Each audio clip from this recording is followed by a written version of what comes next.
शहरी जलावर्धन योजना के अंतर्गत पार्वती नदी पर बन रहे बैराज निर्माण में हुए घोटाले की जांच करने के लिए नगरीय प्रशासन भोपाल का एक दल मौके पर पहुंचा। यहां अधिकारियों ने नदी पर बैराज निर्माण का निरीक्षण किया, लेकिन अधिकारी अपने साथ आवश्यक उपकरण ही नहीं लेकर पहुंचे। इसके चलते अधिकारी बैराज का माप लेकर ही लौट गए। देखिए ये खास रिपोर्ट।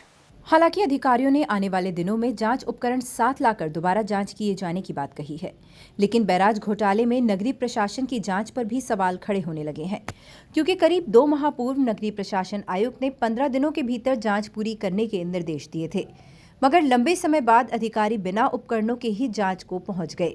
आपको बता दें कि जांच टीम में जेडी सुरेश बेलिया, ई राकेश रावत, सीएमओ अशोक ठाकुर, उपयंत्री राजेंद्र यादव आदि मौजूद थे। जांच के बाद अधिकारी विधायक राज्यवर्धन सिंह के निवास पहुंचे, जहां विधायक ने भी उक्त घोटाले की निष्पक्ष जांच करने के निर्देश अधिकारियों को दिए। विधायक ने बैराज निर्माण की कमियां गिनाते हुए बताया कि करीब 7 करोड़ रुपए की लागत से निर्माण किए गए बैराज में त्रिशूल कंस्ट्रक्शन के पेटी कॉन्ट्रैक्टर द्वारा किस प्रकार लापरवाही बरती गई है। विधायक ने अधिकारियों को जल्द जांच पूरी कर दोषियों के खिलाफ उचित कार्रवाई किए जाने की बात कही है। विधायक राज्यवर्धन सिंह ने अधिकारियों को बैराज निर्माण में बरती गई लापरवाही बताई। साथ ही विधायक ने विभिन्न विषयों पर भी चर्चा की। देखिए, बैराज में जो घपला घोटाला हुआ है पार्वती बैराज में, नरसिंहगढ़ शहर की नल जल योजना के लिए बैराज बना था, उसमें जो घपले घोटाले हुए उसके लिए मैं पिछले विगत 6 महीने से लगा हुआ था जी।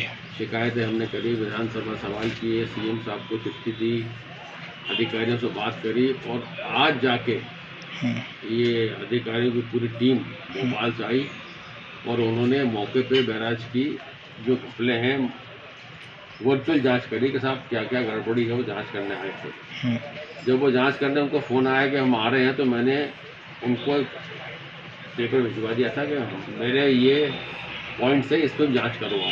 नहीं तो निर्माण एजेंसी द्वारा सीमेंट कंजक्शन जो सीमेंट का है, सीमेंट कम लगाई गई, स्टील स्पेसिंग में डिफरेंस है, पिचिंग के बेस में कमी है, सिल लेवल का अलाइनमेंट बराबर नहीं है, पियर ब्लॉक शेप आकार भी समान नहीं है, और जो गेट लगा है, लोहे के गेट लगे हैं जी, लोहे के गेट की साइज क्या है, उनका डिजाइन क्या है, उनका वेट क्या है, इन सबकी जांच करके और आपको जो अपने लगते हैं मुद्दे पे आप जांच करें।